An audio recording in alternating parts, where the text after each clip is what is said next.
Muy buenas tardes. Me encanta estar aquí con ustedes por primera vez en Bucaramanga.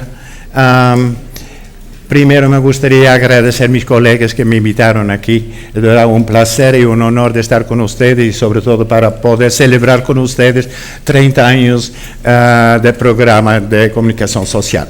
Me parece también un tema muy importante porque si voy a hablar sobre discurso, obviamente tiene que ver directamente también con comunicación social.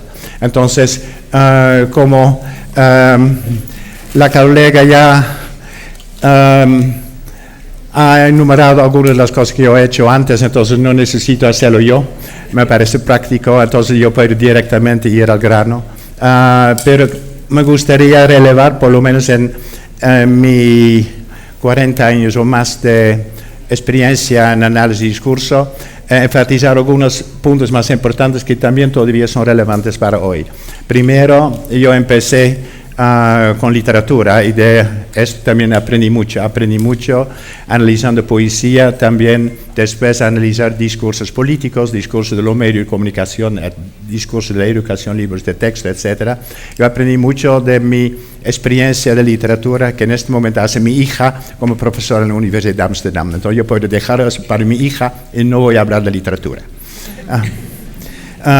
Segundo, muy importante también, en los años 70 trabajar en la psicología. Yo trabajé con un psicólogo norteamericano que se llama Walter Kinch sobre los procesos mentales de la producción de la comprensión del discurso, lo que ocurre aquí en la cabeza, en el cerebro, en la mente, qué tipo de representaciones la gente tiene para poder comprender y para poder producir un discurso. Eso es muy fundamental. Y eso yo lo hice sobre todo en los años 70, y lo que voy a hacer hoy sobre discurso y conocimiento tiene sus raíces en ese trabajo con Walter Kinch en los años 70. Entonces me parece hay un tipo de continuidad en mi trabajo. Pero después de los años 70, la dimensión más importante de mi trabajo fue sobre todo la dimensión social. Entonces, como ya mencionaron, yo trabajé mucho durante más de 30 años sobre racismo. Entonces el tema que me ocupó mucho, porque en Holanda en esa época gente en lingüística, análisis, discurso y comunicación no tenía ningún interés en estudiar el gran problema de la sociedad europea, que es el racismo, que obviamente también se exportó a América Latina y también existe en los países de Latinoamérica. Entonces el racismo, y desde mi perspectiva como analista de discurso, yo quería saber cómo el racismo se produce y se reproduce también a través del discurso. El racismo no es una cosa innata, el racismo se aprende, como la lengua.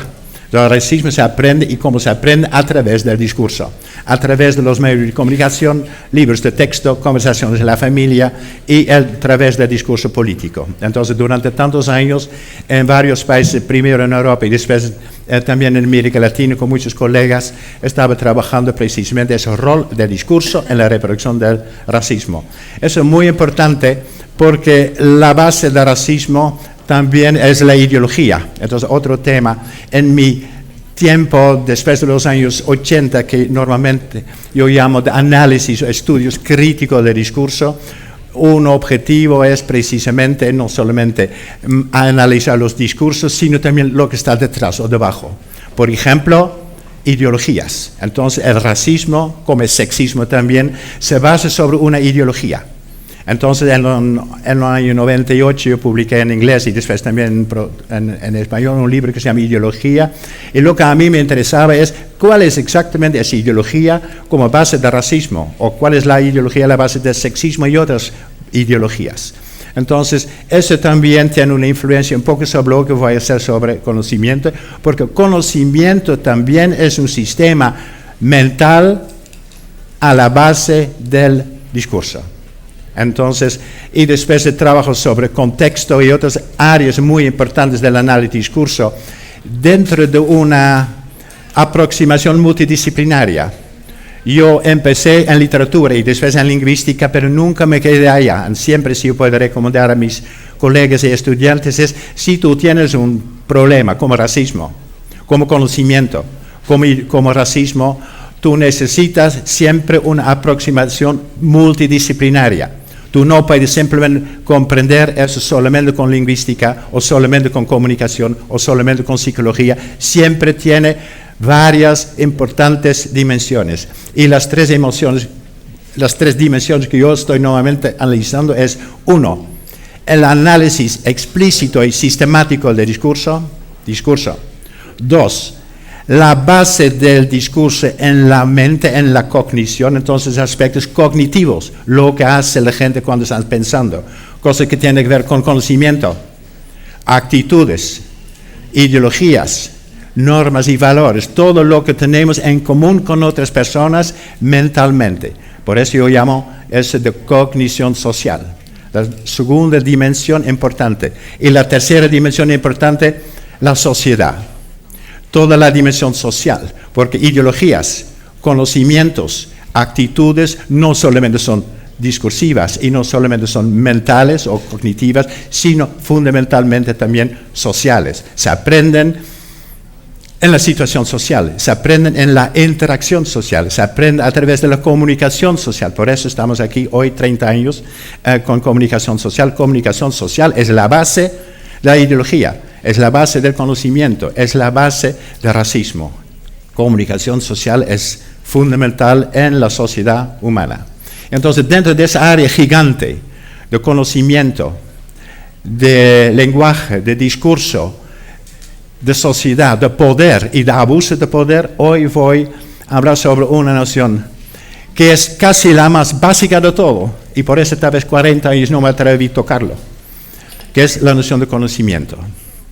Y yo doy un ejemplo. Cuando yo terminé mi libro sobre ideología hace más de 13 años, yo siempre pensaba, mis colegas en análisis crítico de discurso decían, todo discurso tiene una base ideológica. Y yo pensaba, bueno, sí. Y después yo descubrí que tal vez no, porque una conversación cotidiana no siempre es ideológica, sino tiene que ver con grupos y poder, etcétera, no. Si yo digo te gusta un yogur, no es muy ideológico. Entonces, yo creo que mucho más fundamental aún que ideología es conocimiento. Sin conocimiento no hay ni tampoco ideología. Antes de poder discriminar a personas, antes de tener una ideología sexista o racista o ideologías antisexistas o antirracistas, primero necesitamos conocimiento de lo que son hombres y mujeres. Si hablamos sobre racismo, tú tienes primero que saber lo que es inmigración o minorías. Tú no puedes discriminar si no tienes primero un conocimiento básico. Y ese conocimiento tenemos todo en común. Eso es parte de la comunidad epistémica. ¿De acuerdo? Eso es fundamental. Y dentro de la comunidad epistémica, de repente, tú puedes desarrollar ideologías que tienen que ver con los intereses de grupos diferentes, hombres, mujeres, negro, blanco, más poder, menos poder, clase superior, clase inferior, etcétera, etcétera. Todas esas cosas de diferencias ideológicas de grupos y intereses presuponen conocimiento. Por eso el conocimiento es tan fundamental. El único problema para hablar 45 minutos o 50 minutos es sobre conocimientos. En cada disciplina hay miles de libros, miles. Mis últimos libros sobre contexto casi no había, entonces yo tenía que explorar algo más o menos nuevo. Pero cuando empecé con ese proyecto ya hace años sobre conocimiento, en cada disciplina, en filosofía, en psicología, en sociología, en antropología, etcétera, había miles y miles de libros. ¿Cómo resumir eso en un libro? Por eso nunca terminé ese libro. Y me cuesta años terminarlo porque cada vez una parte de la lingüística, después hablamos de eso un poco más, una parte de tópico y comentario, tópico y focus, o implicación o presuposición, sobre cada tema hay toda una biblioteca. Entonces es muy difícil resumir todo eso en un libro, pero yo quería un tipo de libro general precisamente sobre conocimiento. Ahora yo voy a solamente mencionar las partes, las dimensiones más importantes de lo que yo veo como una teoría multidisciplinar de la relación entre discurso y conocimiento, porque hay miles de libros sobre conocimiento, hay no tanto, pero también muchos libros sobre discurso, y no había ningún libro sobre discurso y conocimiento. Y ese libro estoy en este momento escribiendo. Y por eso yo voy a hablar sobre ese tema. Bueno, entonces primero, ¿por qué? Dos razones muy fundamentales. Primero, como ya dije muy rápido antes, para poder comprender y para poder producir un discurso, tú necesitas una cantidad gigantesca de conocimiento sobre el mundo. Para leer un artículo en el periódico, tú no lo puedes si tú sabes mucho sobre Colombia, sobre las FARC, sobre el gobierno, sobre violencia, sobre miles de cosas más que el periódico no dice, cosas que el periódico presupone. Todo ese conocimiento debajo de ese texto es el conocimiento que la gente tiene para poder comprender un artículo del periódico. Entonces, fundamental en nuestra teoría ya de hace 30 años sobre procesos de comprensión del discurso es la noción de conocimiento. El discurso es como un iceberg. La parte que tú ves es muy pequeña. La parte que no ves está debajo, es gigante. Y todo ese conocimiento que la gente tiene sobre la sociedad, miles y miles y miles de cosas que ni tampoco te das cuenta. Lo que aprendes desde muy pequeño, miles de cosas que es una silla, una sala, universidad, estudiantes, miles y miles de cosas. Al principio, como niño, tú la aprendes simplemente mirando o tocando. Pero después casi todo lo que aprendes sobre el mundo, tú vienes a través del discurso. A través de los discursos de tus padres, a través de la televisión, libros infantiles, después en la escuela, libros de texto, discursos de profesores, etc. Gran parte de lo que tú sabes sobre el mundo viene a través del discurso. Entonces, dos razones para hablar sobre discurso y conocimiento. Uno, para poder comprender un discurso tú necesitas una cantidad enorme de conocimiento y al revés también. El conocimiento mismo viene en general a través del discurso. Entonces es una relación doble. Tú necesitas conocimiento para poder comprender un discurso y el conocimiento mismo viene a través del discurso. Entonces es una relación muy fundamental. Eso es la primera motivación porque aquí estoy hablando sobre discurso y conocimiento. Los dos se necesitan mutuamente mucho. Uno. Dos. ¿Qué cosa exactamente es ese conocimiento? ¿Cuál es la definición? ¿Qué cosa es conocimiento? Bueno, para eso hay, para empezar, toda una área de la filosofía que se llama, ustedes saben, epistemología. Epistemología es la teoría o la disciplina dentro de la filosofía que tiene que ver con el análisis conceptual, teórico del conocimiento. ¿Qué es entonces conocimiento? La base de la definición de conocimiento es la noción de creencias, en inglés beliefs, creencias. O conocimiento son creencias de un tipo muy especial. Y entonces la definición tradicional en filosofía de conocimiento son creencias verdaderas, porque tienen muchas otras creencias que no son ciertas. Y eso no se llama conocimiento, tú tienes prejuicios, tú tienes muchas cosas que son creencias que la gente tiene, creencias filosóficas, creencias religiosas, hay muchas creencias que no necesariamente son verdaderas, que la gente dice, es tu opinión. Y eso no es conocimiento. Conocimiento entonces para los filósofos es creencia verdadera.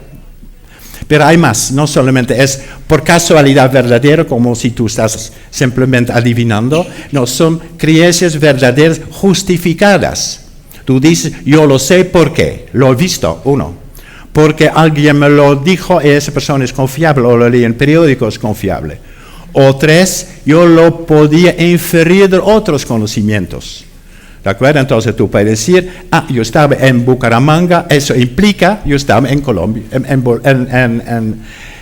en Colombia, entonces tú tienes una relación de inferencias. Entonces, tres bases de conocimiento. Uno, percepción, experiencia, yo sé porque estaba allá, porque lo he visto, porque lo he oído. Uno, percepción. Dos, porque yo lo supe a través del discurso periódico, de gente que te habla, etcétera, etcétera. Y tres, porque yo podía hacer una inferencia, porque lo deduje de otros conocimientos que ya tenía. Esas son las bases fundamentales. Eso es un resumen de la teoría filosófica del conocimiento, pero yo tengo un problema con eso un poco. Sobre todo con la definición de creencias verdaderas. Porque para la filosofía la verdad es una noción muy fundamental y muy casi metafísica, muy como absoluta. Lo que es verdad para ti no puede ser para ella. Lo que para nosotros ahora es verdad, hace 500 años no era así. Para la gente medioeval la tierra era plana y para ellos era conocimiento. Entonces, lo que estaba presupuesto en los discursos de medioevo fue que la tierra es plana, es lo que para ellos no solamente era una creencia, o un prejuicio o una superstición, no, para ellos era también conocimiento. Lo que para nosotros es una creencia falsa, para ellos era una creencia verdadera. Por eso mi manera de hablar sobre conocimiento es más bien relativa. Es más bien relativa. Muchos filósofos no les gusta para nada esa relatividad. Por ellos, verdad es verdad absoluta y no relativa.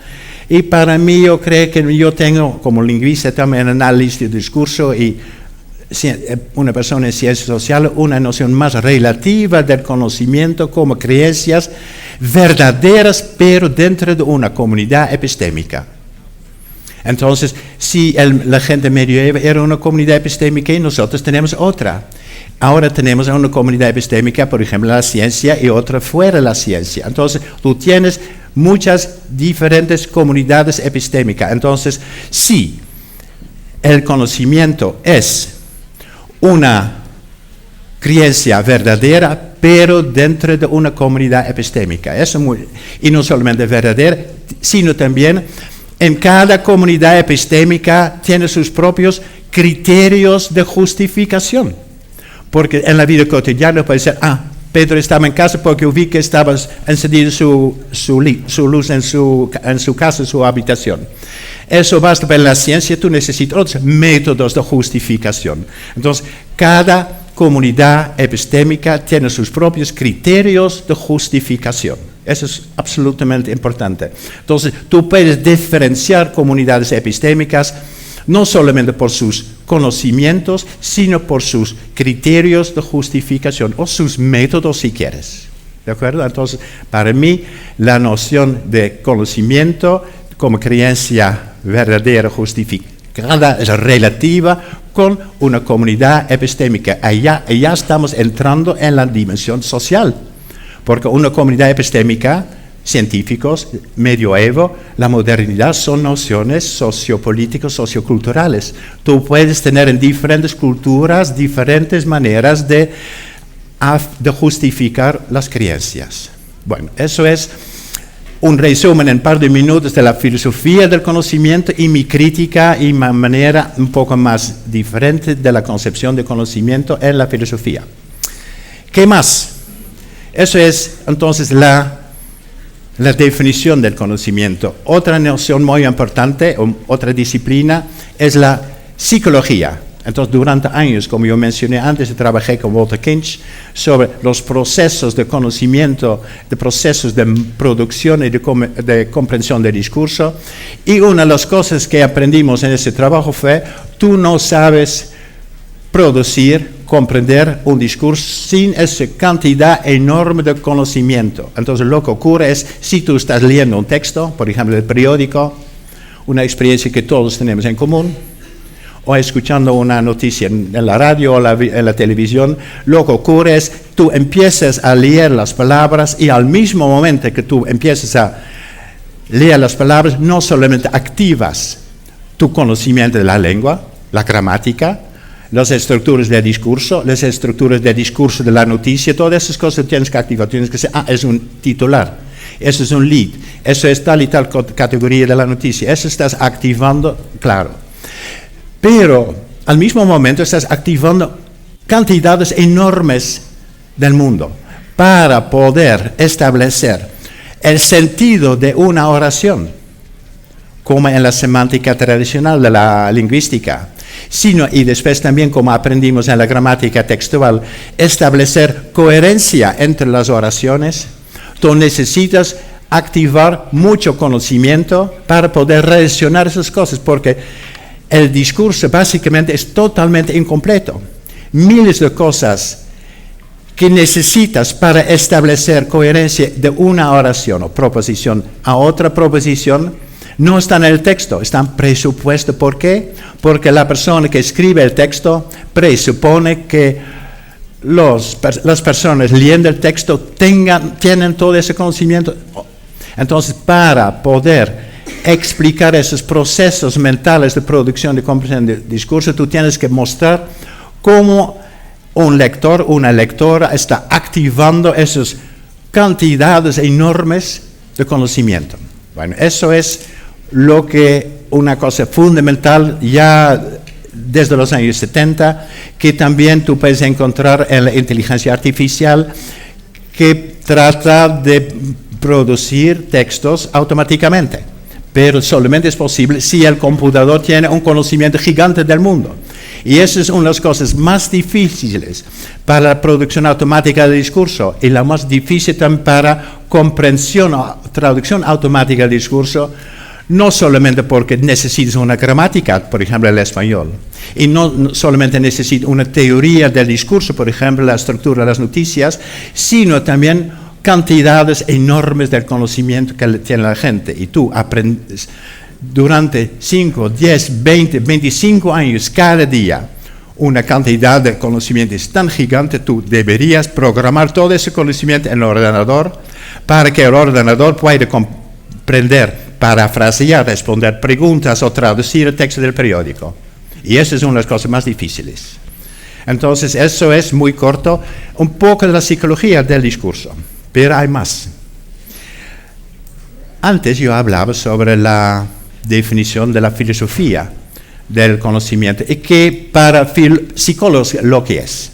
Bueno, para psicólogos, conocimiento es una cosa que está fundamentalmente en la memoria, y sobre todo una parte de la memoria a largo plazo que se llama muchas veces la memoria semántica. La memoria semántica yo a veces prefiero llamar memoria social, porque es típicamente conocimientos que tenemos todo en común. Tenemos todo en común lo que es una sala, lo que son profesores, estudiantes, sillas, etcétera, etcétera, papeles. Ese conocimiento gigantesco del mundo, todos tenemos en común que no necesita explicar, y eso se presupone en el discurso público. Entonces tenemos aquí, desde del análisis del discurso, también una definición casi empírica y bonita de lo que es conocimiento. Conocimiento para nosotros sería una de las definiciones más que nunca vas a leer en un libro, tal vez en mi libro una vez que se termina, que es conocimiento son todas las creencias que se presuponen en el discurso público. Lo que el discurso público no dice, tú lo sabes. ¿De acuerdo? Que un país tiene un presidente, o por ejemplo, qué sé yo, que un país, miles de cosas que sabemos sobre el mundo, que tú no lees en periódico, sí, pero tú aprendiste una vez en tu vida, ni tampoco te acuerdas cuándo, probablemente en el cole, tal vez de sus padres, no te acuerdas, todo ese conocimiento que está aquí. Entonces, eso es muy fundamental, tenemos todo ese conocimiento para poder, no solamente leer, no solamente para comprender el discurso, pero también para actuar, para saber salir de la sala, tú tienes que saber que salas tienen puertas, que una puerta abre de una manera y no otra, que tú sales aquí de la puerta y tú ves, por ejemplo, un patio, no el mar. Miles de cosas que simplemente tú tomas por sentado. Todo ese conocimiento necesitas no solamente para leer, comprender, sino también para cualquier interacción cotidiana. ¿De acuerdo? Entonces, para filósofos, hablar de conocimiento en nuestra memoria, una de las preguntas fue, ¿cuál es la estructura de ese conocimiento? ¿Cómo? ¿Qué son? Bueno, tradicionalmente, una de las definiciones y maneras de hacerlo fue en tipos de análisis conceptual. Conocimiento es una estructura conceptual. Por ejemplo, tú tienes una idea de lo que es un carro. Un carro, tú tienes idea, bueno, un tipo de vehículo, etcétera, etcétera. Entonces tú tienes relaciones en concepto, carro, vehículo, etcétera. O carro, vehículo, ruedas, etcétera, algunas cosas más. Entonces, relaciones conceptuales entre varios conceptos. Esa es una idea básica ya muy vieja. Otra gente en los años 70 decía, pero no basta. No solamente es cuestión de relaciones conceptuales, conocimiento también tiene que ver con prototipos. Por ejemplo, tú tienes pájaros más o menos típicos. Un avestruz es menos típico y un pingüino también es menos típico que los pajaritos aquí en el campus. ¿De acuerdo? Esos pequeños que vuelan, etc. Entonces, esos son más prototipos. Entonces, esa psicóloga decía, nuestra manera de organizar nuestro conocimiento es en términos de prototipos. Así había muchas diferencias, y una de las últimas teorías que voy a mencionar muy rápidamente es una teoría que es más bien multimodal. Tiene que ver con nuestras funciones corporales, por eso se llama embodied en inglés. No sé cómo traducir en español, encarnado, incorporado, etcétera, depende cómo lo dices, pero embodied. Nuestro conocimiento, por ejemplo, sobre un carro no solamente es cuestión de conceptos, sino muchas cosas más. Es, por ejemplo, cómo conducir un coche. Tiene que ver también con el sentimiento, el placer tal vez, o el miedo de un peatón en la calle. Entonces, hay mucho más, también son formas de movimiento, maneras de ver lo que es la experiencia visual. Entonces, conocimiento para ellos es una experiencia multimodal. Una experiencia multimodal que tiene que ver con todas tus funciones de cuerpo. Mirar, sentir, caminar, conducir, todas esas cosas que son para mucha gente. Entonces, para gente que conduce un coche es otro tipo de conocimiento que la gente que está en la calle que no tiene coche, que no tiene carro. Entonces, conocimiento es mucho más multimodal. Tiene que ver con nuestras experiencias. Es muy interesante esa teoría, pero allá también tengo una posición un poco más crítica que dice lo siguiente. Es cierto que muchos de nuestros conocimientos son multimodales, pero para poder comunicar un conocimiento, por ejemplo, tú lees la palabra carro en el periódico, el hecho que todo el mundo, independientemente de sus experiencias, comprende esa palabra carro, quiere decir que aparentemente ellos tienen en común que es más abstracto.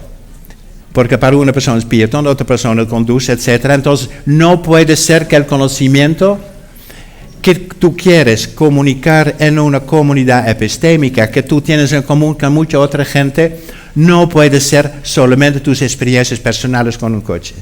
Tiene que ser más abstracto, ¿de acuerdo? Tiene que ser tal vez más conceptual.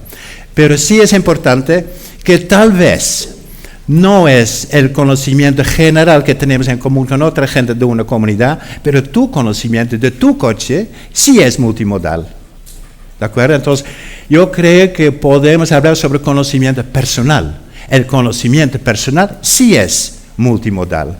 Y yo me gustaría asociar una de las nociones que yo desarrollé con Walter Kinch y también otra gente en psicología como Johnson Laird. Yo voy a usar para esa noción de experiencia personal la noción de modelo mental. Una experiencia es un modelo mental en nuestra memoria, no la memoria social semántica, lo que tenemos todo en común, sino la memoria personal, la memoria autobiográfica, lo que en psicología se llama la memoria episódica, que también es parte de nuestra memoria a largo plazo, pero es más personal. Tú tienes otra memoria episódica que él, porque tú tenías otra vida, otras experiencias de tu vida. Lo que tú te acuerdas de tu vida son todas esas experiencias del pasado, son modelos mentales tuyos, y él tiene otro. ¿De acuerdo? Entonces, una experiencia personal es un modelo mental en la memoria episódica. Y ahora tenemos una cosa muy bonita porque tenemos una dimensión de análisis entre el conocimiento general que tenemos sobre el mundo, sobre partidos políticos, países, capitales, gobiernos, guerrillas y miles de cosas más. Eso es lo que tenemos todo en común, conocimiento que tenemos en general. Pero con todo ese conocimiento general también tenemos nuestras experiencias cotidianas. Si tú viniste aquí, por ejemplo, en bicicleta, tú tienes una memoria de yo vine aquí al campus en bicicleta, qué sé yo. Y eso es una memoria concreta, personal, es un modelo mental. Y el modelo mental es personal, tiene que ver con el tiempo, lugar, tú como persona y otras personas más, tu acto de ir en bicicleta, etcétera, etcétera. Un modelo mental es entre ese conocimiento general y el discurso. Entonces, para poder explicar esa noción de producción del discurso, tenemos ahora una definición muy interesante. Producir un discurso es expresar un modelo mental. Si esta mañana tú te encontraste con una amiga y tú quieres contarlo a otra amiga, tú dices, esta mañana me encontré con mi amiga Claudia y tal cosa. Y eso tú tienes en memoria de ese encuentro un modelo mental, y ese modelo mental es la base de tu historia a otra persona. Un periodista que escribe un artículo, por ejemplo, sobre las negociaciones con FARC, por ejemplo, tiene un modelo mental de ese evento. Y una noticia es una expresión de ese modelo mental del periodista. Y la cosa interesante ahora es, donde el conocimiento que tenemos todo en común, sobre guerrillas, sobre gobierno, sobre negociaciones, eso tenemos todo en común. Pero el modelo mental que tiene cada periodista en este país, por ejemplo, sobre las negociaciones, es siempre un poco diferente. Es el modelo mental personal de tal y tal persona sobre ese evento, porque es más personal. Entonces, por un lado, tú tienes conocimiento general, y por otro lado, tú tienes conocimiento más personal que se mezcla con ideología, que se mezcla con opiniones personales de las personas que también tienen con otras personas. Entonces, para resumir, la base de la producción de discurso, por un lado, es todo ese conocimiento que tenemos en común. Otra cosa que tenemos en común con un grupo de gente, no toda la comunidad, es la ideología, que tenemos en común con gente de izquierda, de derecha, liberales, conservadores, etc. Eso se llama ideología. Y ideología y conocimiento juntos producen esos modelos mentales. O sea, un modelo mental más bien conservador, un modelo más bien liberal, o más bien radical, o más bien sexista, antisexista, racista. Esos son modelos mentales personales. Y esos modelos mentales son la base de cada discurso. Entonces tenemos aquí una teoría muy, muy simple del rol del conocimiento en la producción del discurso, cualquier tipo de discurso. Y al revés también, porque lectores y lectoras, para poder leer ese artículo periódico, ellos también tienen que activar su conocimiento. Ellas o ellos también van a activar su ideología, que puede ser diferente del autor del periódico. Tú puedes tener una lectura contra la ideología del periódico. Tú puedes leer un artículo en periódico conservador con una ideología más progresista y entonces va a decir, ¿qué artículo más sesgado es eso? Tú haces la lectura crítica de ese artículo en periódico con una ideología o con conocimientos diferentes del autor del periódico. Entonces tenemos aquí algunas ideas sobre psicología y discurso, y psicología, conocimiento y discurso. Psicología social, otra disciplina. ¿Qué cosa todavía falta? En este momento estamos hablando sobre gente y su mente, gente casi aislada, individual, y obviamente no basta. Porque no solamente tú tienes modelo mental, lectura, ella también, etc., pero tenemos muchas cosas en común. Y precisamente el hecho que conocimiento tenemos en común, el hecho que el periódico está escribiendo cosas que después también mucha gente tiene en común. Entonces el periódico, el discurso político, el discurso de la educación, tiene precisamente como función fundamental de comunicar modelos mentales y conocimientos y ideologías generales de otra gente en la sociedad. Entonces, psicología social no solamente tiene que ver con cognición, sino con cognición social. Cognición social que tenemos en común con otras comunidades epistémicas o comunidades o grupos ideológicos. Entonces, psicología social también habla sobre conocimiento, pero no solamente en términos mentales, sino cómo esas estructuras mentales se pueden distribuir a la sociedad. Entonces, allá hay nociones como memoria distribuida, con ideologías distribuidas, conocimientos distribuidos. ¿De acuerdo? Entonces, psicología social añade precisamente lo que la psicología individual cognitiva no tiene tanto, porque mira solamente la mente de la gente más individualmente. Psicología social tiene que ver cómo eso se distribuye en la sociedad. Entonces, psicología social también tiene una contribución muy fundamental para precisamente explicar cuál es el discurso en la reproducción del conocimiento en la sociedad. ¿Cuál es ese rol del discurso para divulgar conocimientos científicos, por ejemplo? Todo eso es la psicología social del conocimiento y discurso. Otra disciplina, la sociología. La sociología del conocimiento, como ustedes saben, es una tradición muy vieja que ya está desde Marx hasta los trabajos en los años 30, 40, hasta hoy en día, trabajos en la sociología del conocimiento, por ejemplo, sobre lo que ocurre en los laboratorios. Hay trabajos en Francia con Latour y otros que están describiendo cómo se produce conocimiento en el laboratorio. ¿Cómo exactamente va eso? ¿Cómo se produce conocimiento en la universidad?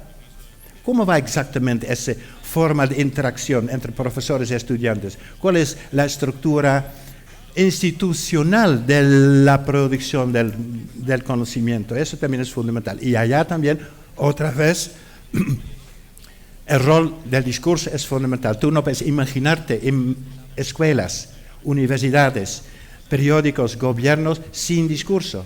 Entonces tú tienes allá un análisis sistemático de lo que tú puedes llamar instituciones epistémicas. Una universidad es una institución epistémica. Una institución que colectivamente con estudiantes y profesores producen conocimiento. Y que también presuponen otra vez conocimiento viejo o corrigen conocimiento viejo. Entonces, a nivel micro y a nivel macro de la sociedad, tú tienes producción de conocimiento en esas instituciones. Y el nivel micro puede ser simplemente la interacción. Profesores hablando o conversando con estudiantes. Eso es micro. ¿Y cómo va exactamente esa producción de conocimiento en la interacción entre profesores y estudiantes o estudiantes entre sí? Es el nivel micro de la sociología del conocimiento que también va a través del discurso, que se llama enseñanza, que se llama libros de texto, etc. Pero es micro. Pero también a nivel macro, la universidad también como institución es una institución de conocimiento que tiene influencia, por ejemplo, en la tecnología del Estado. Y tiene también muchas aplicaciones en la industria. Entonces, no solamente es cuestión de interacción entre personas, sino también al nivel agregado macro. Tú tienes también una sociología del conocimiento que otra vez también es un tipo de producción discursiva del conocimiento. Entonces, mi propuesta es retomar la sociología del conocimiento que conocemos, gente famosa. Yo ya mencioné Latour y muchos más que trabajan sobre conocimiento en las instituciones como en laboratorios. Yo propongo lo que están olvidando ellos es el discurso. No hay producción del conocimiento en las instituciones, por ejemplo la universidad, sin analizar también los discursos, el diálogo entre profesores y estudiantes, o la manera de publicar discursos, por ejemplo, en revistas científicas. Todas esas cosas tienen que ver con relación entre discurso y conocimiento en la institución, es la sociología. Antropología. ¿Qué cosa podemos aprender de la antropología? ¿Te acuerdas que mi idea fue, si voy a hablar sobre conocimiento y discurso, tiene que ser multidisciplinar, por eso voy por disciplinas. ¿Qué cosa antropología puede contribuir? Antropología, como ustedes saben, tiene que ver con cultura. Diferentes culturas, variaciones culturales, y sabemos en lingüística que hay mucha variación de gramáticas, de estructuras, sistemas, de lenguaje, etc. Pero también en la antropología cognitiva, tú puedes estudiar cómo sistemas de conocimientos también son diferentes en diferentes culturas. Cómo los criterios de justificación pueden ser diferentes en diferentes culturas. Entonces no simplemente tenemos aquí conocimiento en Bucaramanga, o aquí en Colombia, o aquí en América Latina, sino también tú tienes variaciones en diferentes países, diferentes culturas, diferentes tribus si quieres.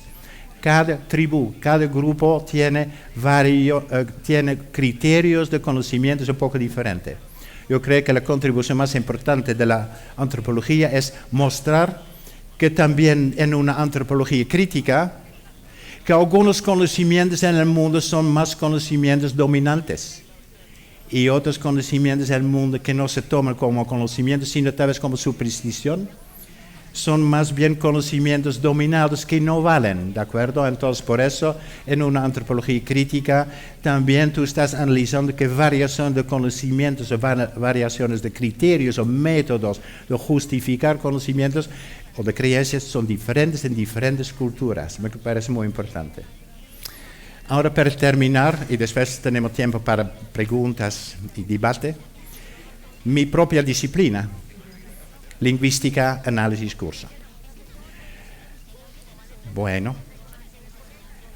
normalmente si tú abres un libro de lingüística, de gramática, tú no vas a leer nada sobre conocimiento, muy poco. Tú vas a leer sobre estructuras gramaticales, fonológica, fonología, fonemas, estructuras sintácticas, tal vez en un libro un poco más moderno sobre semántica.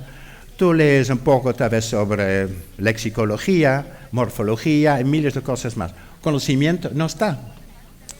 A pesar del hecho que para poder hablar tú necesitas mucho conocimiento, es muy raro. Entonces, una de las nociones más fundamentales para poder hablar y comunicar es conocimiento y no lo vas a encontrar en un libro de lingüística. Es raro. Incluso en mis propias y otras trabajos sobre análisis y discurso, también desde los años 60, 70, análisis y discurso existe ahora 40, 50 años. También mucho sobre estructuras de discurso, estructuras de la narración, estructuras de la argumentación, coherencia del discurso, miles de cosas más sobre estructuras de discurso. Pero tú no vas a encontrar ningún capítulo sobre lo que es fundamental para el discurso, que precisamente es conocimiento. El hecho que para establecer la coherencia en el discurso tú necesitas activar todo ese conocimiento del mundo. O que tú necesitas esos modelos mentales que son entre el conocimiento general y el conocimiento personal de una persona, un periodista. ¿De acuerdo? Eso nada. Entonces yo creo, para poder definir algunas nociones fundamentales de la estructura lingüística, también necesitas mucha teoría del conocimiento. Y yo voy a mencionar algunos ejemplos nada más y después podemos conversar. Una noción muy fundamental que necesitamos en la lingüística del conocimiento es la noción que en inglés se llama common ground. Difícil para traducir ni en holandés o español. Common ground, ustedes comprenden, es como una tierra común. Lo que tú tienes en común, un tierra sobre que tú pisas, un tierra common ground. Para poder comunicar con una persona, tú necesitas common ground. Entonces, ese common ground es una noción, es una metáfora, ¿cierto? Es una metáfora. Pero es una metáfora poderosa porque explica muchas cosas, lo que tú tienes en común. Entonces, no solamente tienes que tener en común una lengua. Nosotros aquí, para poder leer el periódico, necesitamos como un conocimiento sobre Colombia, sobre miles de cosas en Colombia, etcétera, etcétera. Es el common ground entre periodistas, precisamente, y lectores y lectoras. Pero también en la conversación cotidiana, yo puedo decir, por ejemplo, aquí. ¿Y qué quiere decir aquí? Obviamente no en Barcelona, sino aquí en Bucaramanga, o aquí en esa sala, o aquí donde estoy.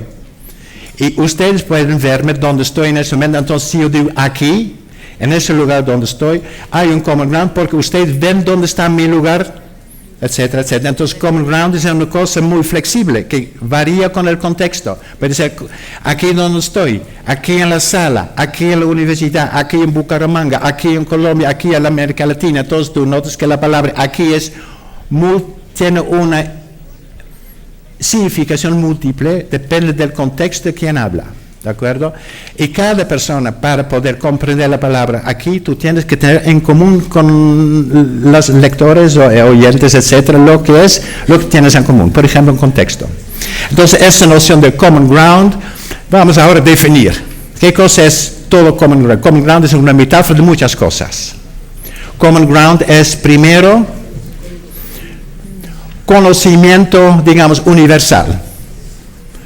Lo que tenemos todo en común. En cualquier cultura, la gente sabe que son personas con cuerpos, árboles, cielo y miles de cosas más que la gente tiene en común en todas las culturas. Conocimiento, digamos, universal. Y después tú tienes también conocimiento que tú tienes en común en un país, que tú puedes llamar common ground nacional. lo que tú comprendes como lector y lectora de periódica aquí, una persona de España no siempre comprende. Muchas cosas sí que tienen en común, no solamente la lengua, sino con los medios en general, que sí, casi todos los países tienen gobiernos, entonces eso tenemos en común, pero hay muchas cosas aquí en Colombia que no existen en España, y por eso necesito un conocimiento nacional. Entonces tú tienes muchos tipos de conocimiento general, nacional y local, Bucaramanga. Eso es una parte del conocimiento que es parte del common ground, que tú no necesitas explicar, porque los oyentes, lectores lo saben. Otro aspecto del common ground es todo lo que tiene que ver con el contexto. Todo el mundo aquí tiene un modelo mental de esa sala, de su mismo, de mí, hablando aquí, entonces eso es el contexto. Tiempo, en la tarde, lugar, Bucaramanga, universidad, etcétera. Nosotros aquí como oyentes y hablantes, etcétera, en una charla, etcétera, todo eso es el common ground del contexto. Todo lo tenemos en este momento en común. El contexto es un modelo mental también, es parte de ese common ground. Entonces tenemos conocimiento general, tenemos conocimiento sobre el contexto actual en que en este momento estamos hablando. ¿Qué más es common ground? La parte anterior de mi discurso. Porque ya hablé muchas veces sobre muchas cosas más, sobre psicología, sobre cómo, etcétera, etcétera.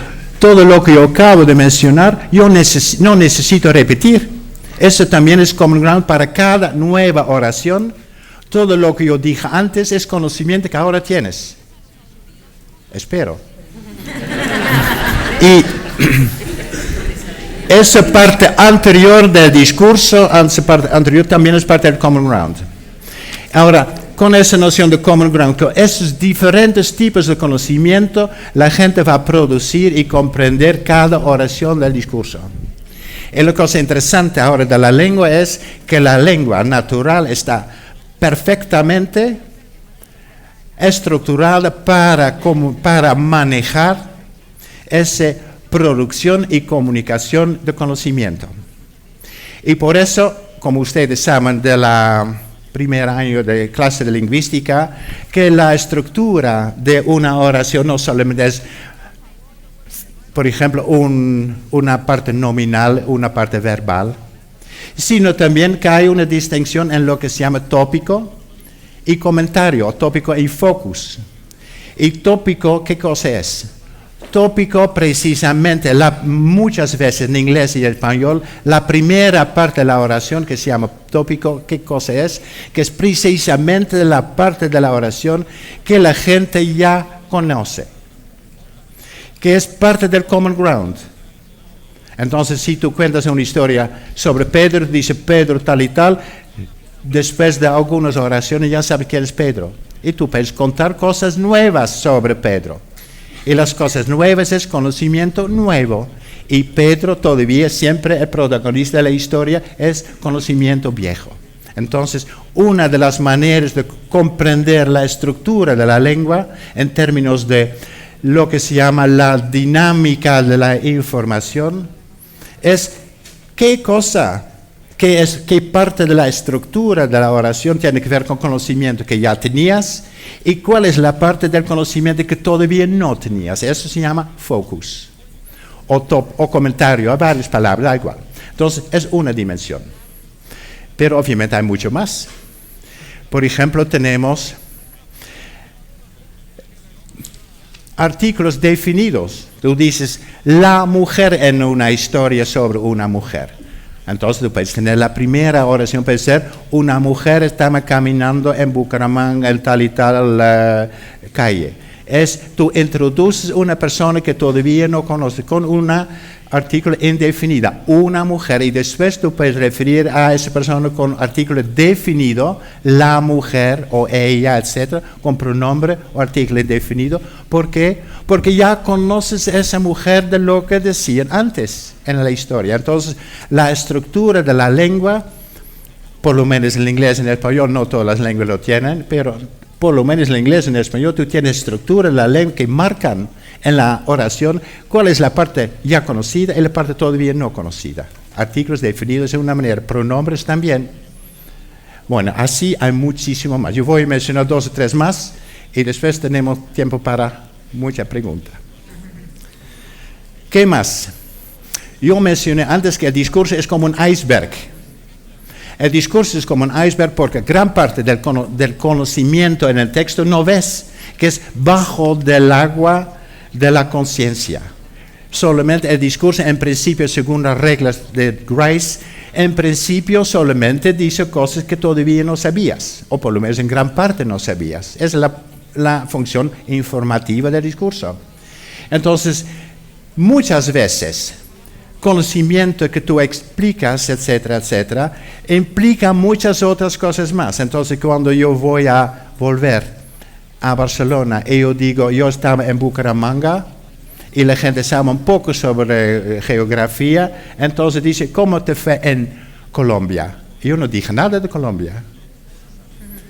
Entonces, porque la gente hace una inferencia, Bucaramanga está en Colombia, etcétera, etcétera. Entonces son inferencias que no están en el texto, pero por el conocimiento geográfico que tú tienes, la gente, entonces tú puedes comunicar cosas a través del discurso sin decirlo. Eso se llama el implícito en el discurso. Entonces son implicaciones, hay muchos tipos de implicaciones. Eso es una implicación geográfica, tú tienes también implicaciones políticas. Si hablamos sobre guerrilla, otra gente dice, guerrilla son fuerzas democráticas, qué sé yo. Entonces así tú tienes también diferentes implicaciones políticas, ¿de acuerdo? Entonces el discurso es en general muy implícito. ¿Y cómo tú puedes explicitar eso? Bueno, precisamente formulando el conocimiento que tú tienes que tener para derivar las cosas que no están en el discurso. Ahora una pregunta interesante, que tampoco no vas a encontrar en un libro. Y sí hay que decirlo, si un discurso es como un iceberg, y gran parte del conocimiento, la información no está visible, no lo lees, que está implícito, ¿dónde está entonces? ¿Dónde está? Porque todo el mundo lo comprende. Cuando yo dije, yo estaba en Bucaramanga, otra persona dice, ¿cómo te fue en Colombia? ¿Dónde estaba esa implicación que estaba en Colombia? Que nunca dije, pero la otra persona sí comprendí, ¿dónde está? Mucha gente dice que está en el texto, pero no estaba en el texto, por lo menos no explícitamente. Si está implícitamente en el texto, ¿dónde estaba? Bueno, entonces, mi propuesta para decir es que eso no está en el texto, sino está en el modelo mental del hablante y de la persona que está. Entonces, el modelo mental sí.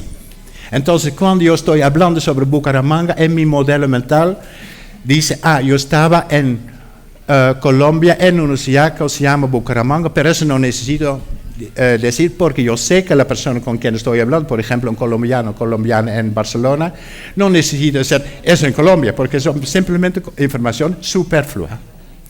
Entonces, ¿dónde está el implícito del discurso? Que no está en el discurso mismo, está en el modelo mental del hablante o en el modelo mental del oyente.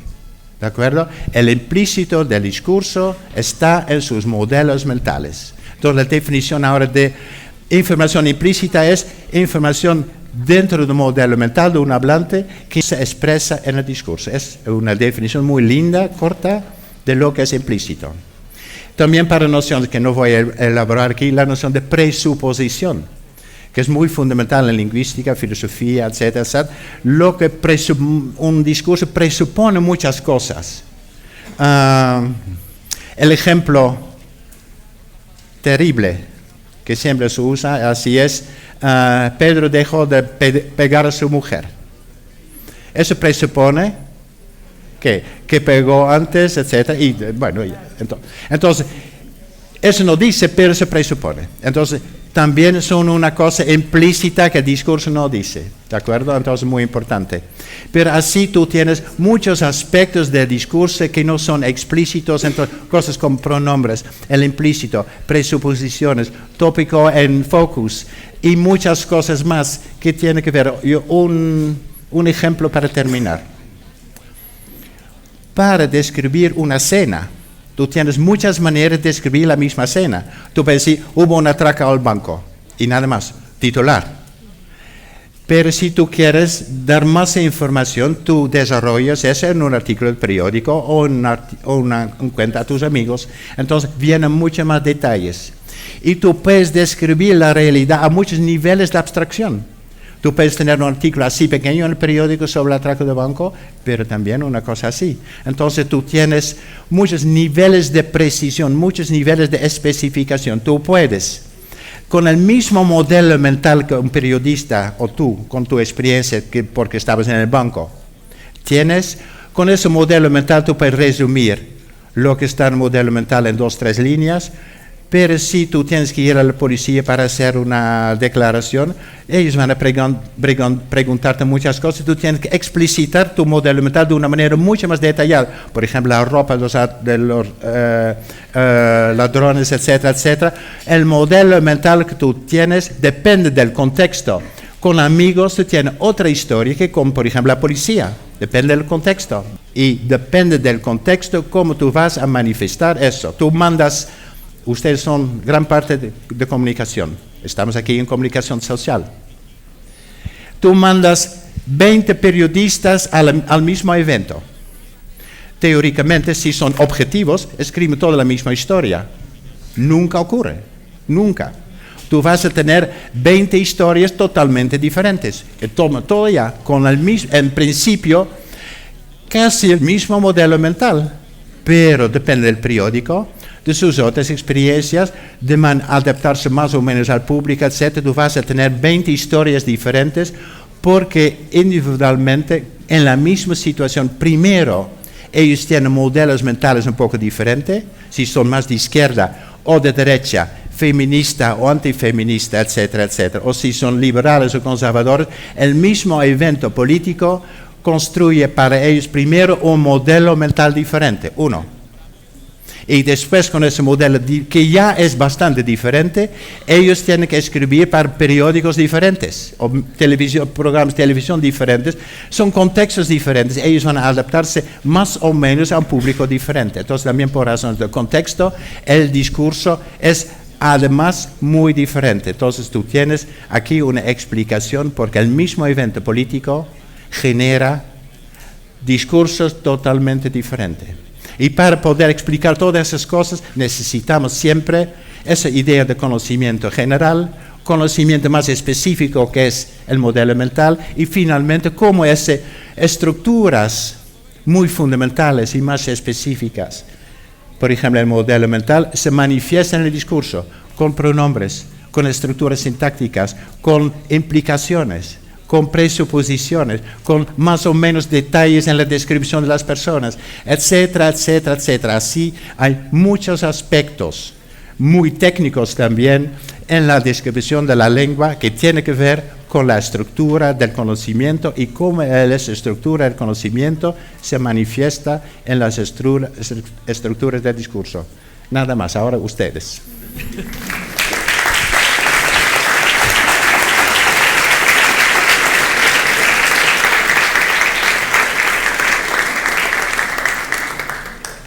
Buenas.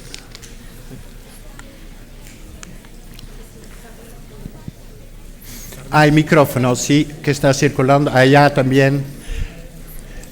Yo propongo que quien habla se levanta, porque si no, nadie sabe quién está hablando. ¿Aló? Sí, por favor. Buenas tardes. Sí, adelante. Mira, tengo una pregunta. Tú tienes que poner el micrófono así, porque si no, no escucho nada. Sí, tú te referías a que después de un discurso de una ideología. Entonces yo me preguntaba, ¿cuál es la ideología detrás del discurso contra las drogas y el terrorismo? Perdón, hay que hablar, yo no como... Tú tienes que... ¿Cuál es la ideología detrás del discurso global contra las drogas y el terrorismo? Yo creo que no hay una ideología. Hay muchas ideologías también, otra vez, y básicamente yo no debería responder, porque hoy hablo sobre conocimiento y no ideología, pero bueno. Ideologías tienen que ver, como yo dije, el conocimiento, tenemos todo en común en una comunidad epistémica. Todo en nuestra comunidad epistémica sabemos lo que son drogas, ¿sí? Entonces eso tenemos todo en común. Ese es conocimiento, digamos, genérico, que es conocimiento que tenemos en común. Todo el mundo que escribe un artículo o cuenta una historia sobre drogas presupone, pues la cuestión de presuposición, que los lectores y las lectoras saben lo que son las drogas, ¿de acuerdo? Cocaína, etcétera, etcétera. Pero no solamente tenemos conocimiento general, sino también ideologías generales. Esa es tu pregunta.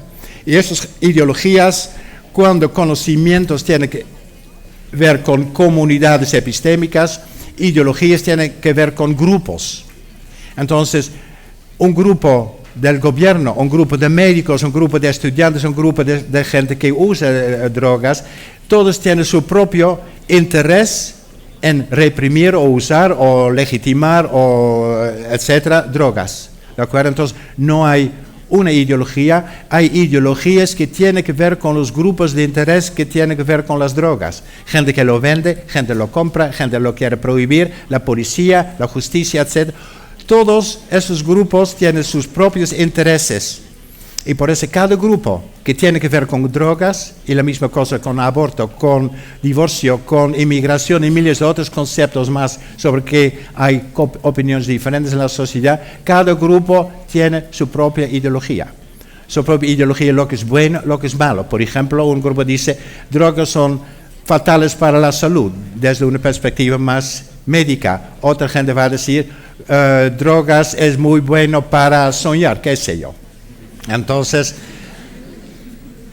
mi respuesta a tu pregunta es, no hay una ideología, sino varias ideologías, y precisamente la lucha social de legitimar o no usar o no prohibir las drogas tiene que ver con diferentes ideologías, con diferentes objetivos, con diferentes criterios, diferentes concepciones de lo que es droga y la droga para la gente. ¿De acuerdo? Entonces, tiene que ver con los grupos que tienen intereses con las drogas.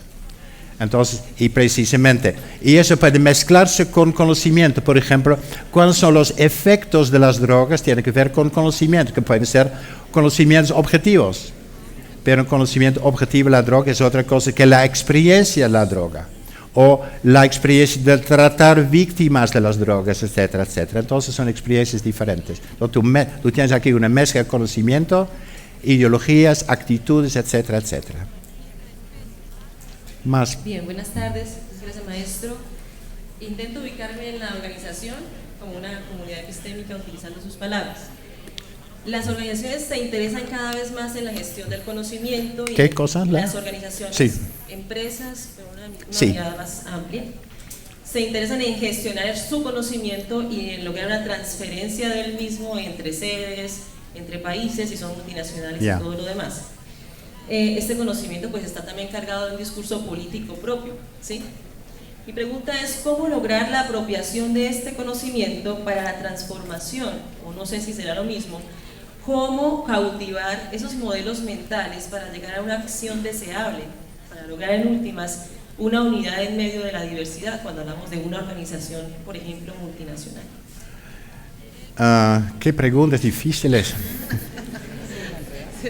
Ese es el tema de interés de mi maestría. Muy importante que no mencioné, en las disciplinas que tienen que ver con conocimiento, aparte de psicología, lingüística, sociología, etc.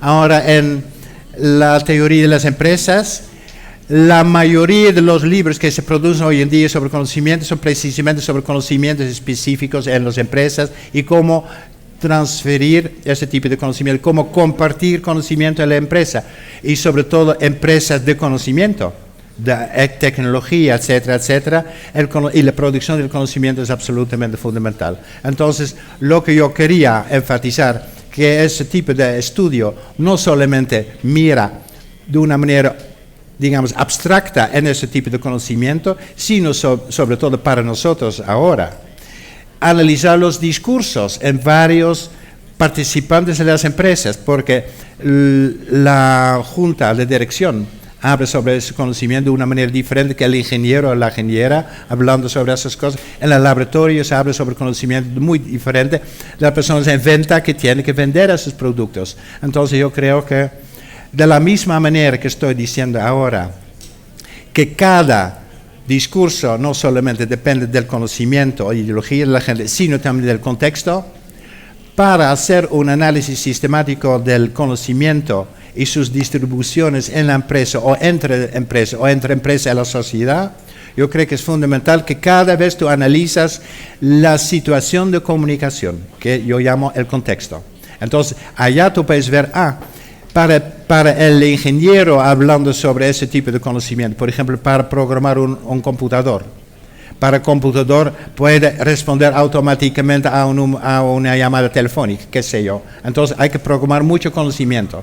Para un ingeniero es totalmente diferente porque son cosas muy técnicas que para la persona que va a vender ese producto a sus clientes. Entonces yo creo que para renovar ese tipo de estudios de knowledge management, como dicen, yo creo que necesitamos mucho más. Por eso también ese libro que yo quiero hacer, que no trata de ese tema, por cierto. Entonces, que sí enfatiza el discurso como la manifestación del conocimiento y siempre contextualizado. Es muy importante.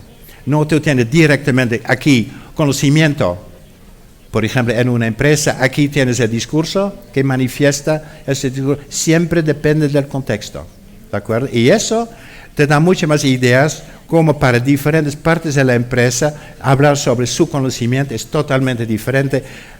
Arriba, abajo, ingenieros, clientes, etc. Cada situación de comunicación genera discursos diferentes con actualizaciones diferentes del conocimiimiento, a veces mucho más vago.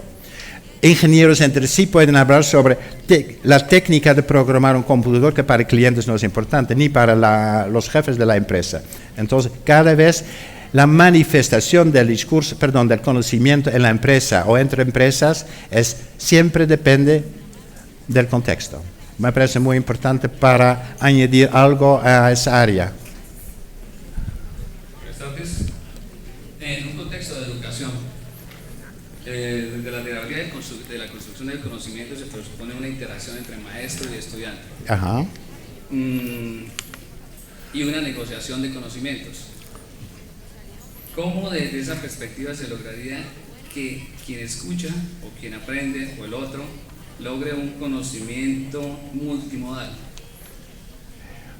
Un conocimiento multimodal en el sentido de experiencias. En el sentido de la negociación, o sea, que aprendan. Sí, pero ahora tú dijiste un conocimiento multimodal. ¿Qué quiere decir con esto? Que lo logre llevar a la práctica como manejar un carro, que es algo casi inconsciente. En el sentido de comunicar no solamente con conocimiento abstracto, conceptual, sino conocimiento de la experiencia. Sí. Bueno, precisamente lo que estaba diciendo es que eso es muy difícil. Tú puedes en una clase comunicar conocimiento más abstracta. Tú puedes decir, un carro es tal y tal tipo de vehículo, con ruedas, etcétera, etcétera, muchas cosas. Pero la experiencia personal que tú tienes como conductor de un carro, es muy difícil comunicar con otras personas. La única manera de hacerlo es también de la otra persona haciéndolo. ¿De acuerdo? Por eso también yo creo que una de las maneras de comunicar discurso, conocimiento, no solamente es a través de libros de texto, que son más bien conceptuales, con preguntas, etcétera, etcétera, sino también con prácticas. Cómo se aplica ese conocimiento en reparar un carro, o por ejemplo, conducir un carro. Entonces, la única manera de conducir un carro no tienes nunca de un libro sobre carros, tú tienes que hacerlo tú mismo. Entonces, la única manera de comunicar conocimiento es conocimiento en el sentido de experiencias, hacerlo tú mismo, con prácticas. Por eso también en casi todo el sistema de educación no solamente tú tienes teoría, tú tienes también práctica. Y práctica precisamente sirve para poder adquirir modelos mentales de las personas. ¿Qué quiere decir conducir un carro? ¿Qué quiere decir reparar un carro? ¿Qué quiere decir, por ejemplo, regular el flujo de carros en una ciudad con una policía, etcétera, etcétera? Tú tienes que hacerlo. Pero es muy interesante que ese aprendizaje viene a través de la práctica y no a través del discurso. Discurso también es una práctica, pero una práctica diferente. Pero es muy interesante que esto es muy difícil comunicar. Tú no puedes, como instructor de de una escuela ¿cómo se llama aquí? De conducción, tú no puedes comunicar ese conocimiento hablando con la gente. Y tú tienes que poner la gente detrás directamente en el carro. Más preguntas, por favor. Bueno, muy buenas tardes. Profesor Van Dijk, creo que en el aspecto que se tocó acerca de la antropología, me fue indudable, digamos, en el proceso de conocimiento también, pensar acerca de los discursos dominantes, como yo lo mencionaba. Y entre esos discursos dominantes, a veces de pronto, lo que puede llegar a denominarse una presunta occidentalización. Ajá. Entonces, ¿cómo esos discursos dominantes de Occidente pueden llegar de pronto a incidir de alguna manera en la identidad latinoamericana? Entonces, digamos que quisiera preguntarle cómo relaciona o qué vínculos usted encuentra entre esos presuntos discursos de occidentalización y ese vínculo que tienen en la identidad latinoamericana en diversas ciencias. Creo que muchos teóricos han estado indagando acerca de esos temas. ¿Cómo ese discurso de Occidente nos digamos, repercute en los estudios que se hacen acá acerca de sociología, filosofía, derecho y demás? ¿Y qué piensa usted acerca de ese proceso de occidentalización en la entidad latinoamericana? Yo creo que precisamente cuando yo mencioné la antropología, lo que yo estaba leyendo para ese capítulo que estoy escribiendo sobre conocimiento, cultura y discurso, yo estaba precisamente encontrando la bibliografía de lo que estás mencionando sobre occidentalización. El hecho que muchas veces, por ejemplo, el conocimiento de la medicina se impone a la medicina, digamos, de tribus, etcétera, o indígenas, etcétera, y entonces típicamente con una polarización ideológica, típico lo nuestro es bueno, sano y confiable, etcétera, lo otro es simplemente superstición, etcétera, etcétera, no es científica. Entonces, yo creo que para poder hablar sobre conocimiento, por eso también yo introduje esa noción de relatividad del conocimiento. Entonces, lo que es importante, cuando yo digo, yo quiero desarrollar una teoría del conocimiento, yo no solamente estoy hablando sobre conocimiento de una manera abstracta, sino conocimiento que yo llamo conocimiento natural. De la misma manera que la lingüística, después de muchos años, decía, tenemos que enfatizar que hablamos sobre lenguas naturales y uso natural de la lengua, cada vez más, y no la abstracción de la gramática solamente. De la misma manera, yo creo que para tener una teoría de conocimiento natural, lo que a mí me interesa no es lo que es verdadero universalmente, sino lo que es verdadero para las personas, como para ellos, en su propia cultura o grupo, funciona como conocimiento, lo que es conocimiento para ellos y lo que es para nosotros. Y entonces tú tienes necesariamente diferentes criterios, diferentes sistemas epistémicos, y entonces típicamente tú vas a tener una lucha, quién tiene más poder. Entonces, ya con Foucault, que no mencioné, pero obviamente está la relación entre discurso, conocimiento y poder es muy fundamental. Y si tú vas a la antropología crítica, tú vas a encontrar la misma cosa. ¿Qué tipo de conocimientos domina?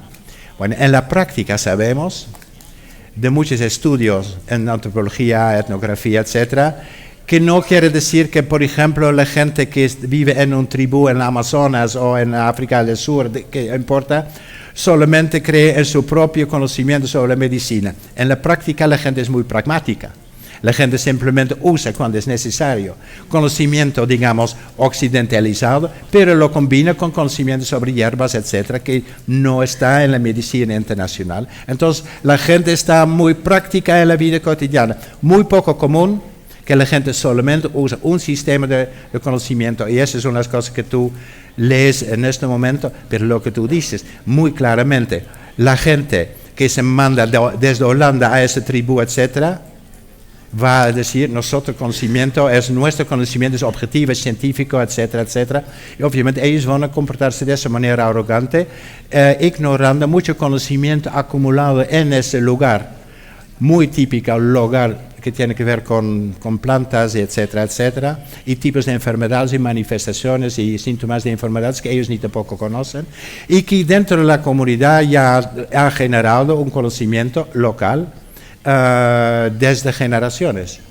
Eso no quiere decir ni de la parte dominante ni de la parte dominada que no hay error.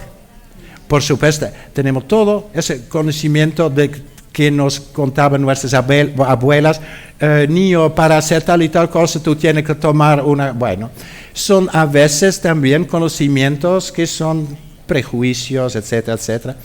Igual en la medicina dominante, también hay muchos errores que durante mucho tiempo la gente pensaba que tal y tal enfermedad era eso. Y después ellos encuentran que no tiene que ver, que era una bacteria y no un virus, etcétera, qué sé yo. Entonces, hay, digamos, conocimiento no solamente es relativo, no solamente es variable, sino también el conocimiento es dinámico. Crece y también decrece, la gente también olvida cosas. Eso casi nunca se dice, siempre hablamos sobre el crecimiento del conocimiento, pero no siempre vamos avanzando, también hay un regreso a veces al conocimiento que sabíamos antes, que ahora ya no sabemos.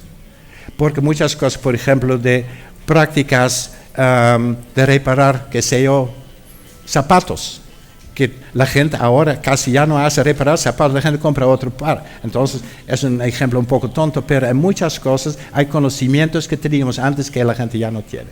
Entonces, conocimiento no solamente relativo, variable, dominado y dominante, sino también creo que es dinámico. Está cambiando constantemente, etcétera, etcétera. Lo que tú, y no solamente tú, sino también nuestra sociedad, hace 20 años, para hablar sobre ADN, tú tenías que explicar en periódico lo que era. Ahora en periódico presupone que tú lo sabes. ¿De acuerdo? Entonces, simplemente hay constantemente un cambio de diferencia, pero también estamos olvidando cosas. Hace 100 años hablamos sobre cosas periódicas que la gente hoy en día ya no comprende, etc. Entonces, hay que ver también el conocimiento no solamente como dinámico, también una cosa que tiene que ver con fuerzas de dominación, de imposición, de presuposición que los otros son inferiores, etcétera, etcétera, etcétera. Entonces, eso sería, digamos, una epistemología crítica, ¿de acuerdo? O más bien, epistemología es parte de la filosofía. Si tú quieres una cosa más general, tú dices epistémica crítica. Eso es para todas las disciplinas, no solamente para la filosofía. ¿Más preguntas? Marian. Yo quería saber si usted opina que la corrección política, que ha sido como una tendencia por años 80, años 90, en el discurso modifica el conocimiento que puede tener los sectores de discurso o no. No comprendo la pregunta. La corrección política en el discurso. ¿La corrección? Corrección política. Sí. Que es una tendencia de los años 80. Sí. Ahora, en el lenguaje, en el discurso público sobre todo, modifica o puede alterar el conocimiento que ese discurso transmite. Mira. Estamos hablando de si puede modificar nuestra percepción del racismo, del sexismo, exacto, o no. Mira, esa cuestión de la corrección política que yo obviamente he tratado mucho hablando sobre racismo y, por ejemplo, tomando medidas para mejorar la situación de las mujeres en la universidad o medidas antirracistas, etcétera, etcétera, donde de repente grupos, tanto en Estados Unidos y después también en otros países, estamos diciendo, eso no podemos introducir un programa nuevo, por ejemplo, de género en la universidad o de literatura de minorías en la universidad, porque eso es una forma de corrección política. O, por ejemplo, no puedes escribir cosas sexistas en el periódico y miles de cosas más, que en general viene de ese tipo de cambios sociales que grupos de oposición, de disenso, de minorías o de grupos dominados intentan de cambiar en la sociedad, hay siempre una reacción que es típicamente deslegitimar ese tipo de cambio. Y una manera de hacerlo, hay muchas maneras, de ridiculizar, etc. Una manera muy sofisticada es decir corrección política. Entonces yo doy un ejemplo muy concreto. Por ejemplo, en los años 90 yo escribí un libro que se llama Racism and the Press. Y eso fue sobre motines en Londres, Brixton, etcétera, etcétera. Y entonces la prensa de derecha de los tabloides en Inglaterra, entonces había violencia de policía contra chicos jóvenes, negros, etcétera, del Caribe, etcétera, etcétera. Entonces la prensa de derecha estaba no tanto criticando la policía y ni tampoco, no, ellos estaban criticando los grupos de izquierda que querían legitimar ese rebelión de los gente joven. Entonces, las descripciones más negativas no eran para los jóvenes o la policía, fue precisamente esa izquierda. Bueno, yo no voy a usar todas esas palabras en inglés porque era típicamente un vocabulario de la prensa derecha en Inglaterra. Precisamente fue una acusación de ser políticamente correcta. En Estados Unidos cambiar un programa de estudios, típicamente también queremos más, no solamente dead white males, ¿no? Entonces, gente blanca, hombres blancos muertos como autores, sino queremos mujeres, queremos etc. Entonces la gente como Bloom y otra gente que quería defender el currículum y el canon tradicional, estamos acusando a la gente que querían un cambio en el currículum precisamente como políticamente correcto. Y la cosa interesante es que originalmente la noción de políticamente correcto viene de otro lado, pero la derecha, la gente conservadora, típicamente usaba esa noción de corrección política para atacar la izquierda o para atacar las minorías o grupos de mujeres, etc. Entonces, yo lo veo como cambios fundamentales en la sociedad que tiene muchas veces una forma de reacción. Y la reacción, que puede ser epistémica, en general más bien es ideológica, más bien que epistémica, viene con estrategias. Y estrategias discursivas de ridiculizar, de deslegitimar y usar la palabra political correctness es precisamente una de esas estrategias. Otra estrategia es, que se usaba mucho en Inglaterra y en España también, es the thought police, la policía del pensamiento, o la inquisición de los valores. ¿De acuerdo? Entonces todo eso es asociar algo muy, muy negativo con gente que es crítica, por ejemplo, contra un lenguaje racista o sexista. Otro ejemplo que yo doy. Yo hice en Ámsterdam con mis alumnos mucho trabajo en varios barrios. Y yo quería saber lo que la gente en ese barrio decía sobre inmigrantes en el barrio, nuevos, que venían de Marruecos, Turquía, Caribe, etcétera, Asia. Entonces la cosa es porque la gente lentamente estaba cada vez más consciente sobre racismo y la gente tenía la idea que si yo digo algo crítico sobre inmigrantes en el barrio, entonces eso puede la gente ver como una forma de racismo. Y la gente típicamente en esa situación dice, hoy en día ya no podemos decir nada. Esa idea de hoy en día ya no podemos decir nada es otra manera también una forma de resistencia contra una norma nueva, por ejemplo, antirracista, antisexista, etcétera, etcétera. Entonces, todo ese juego entre cambio social que también implica un cambio en el discurso, que algunas cosas ya no puedes decir sin parecer racista, sexista, etcétera, etcétera. Entonces, y esa noción de political correctness, que también se usaba mucho en Holanda, no solamente de derecha, yo pensaba siempre que es la derecha. No, precisamente en Holanda era también la izquierda que usaba esas cosas en el periódico contra gente antirracista. Porque los parecía, por ejemplo, si tú estás criticando que la prensa muchas veces es racista, entonces, ¿cuál es la diferencia también de la prensa de izquierda? Que es political correctness. Hay libertad de expresión, ¿cierto? Tú puedes decir lo que tú quieres, ¿cierto? Entonces, si ya no puedes decir lo que tú querías decir, es una forma de political correctness, censura, etcétera, etcétera. ¿De acuerdo? Tú tienes todo ese juego de palabras de oposición, de no solamente de normas y valores, sino también de discurso. Y hay libros interesantes sobre political correctness, etcétera. Yo creo que también hay que analizar todo eso dentro de discursos públicos sobre cambios sociales y qué tipos de reacciones hay a los discursos que están cambiando. Discursos antirracistas generan discursos antirracistas. ¿De acuerdo? Entonces, la noción de political correctness viene de un discurso antirracista o antisexista, etc. Es muy interesante ese tipo de análisis.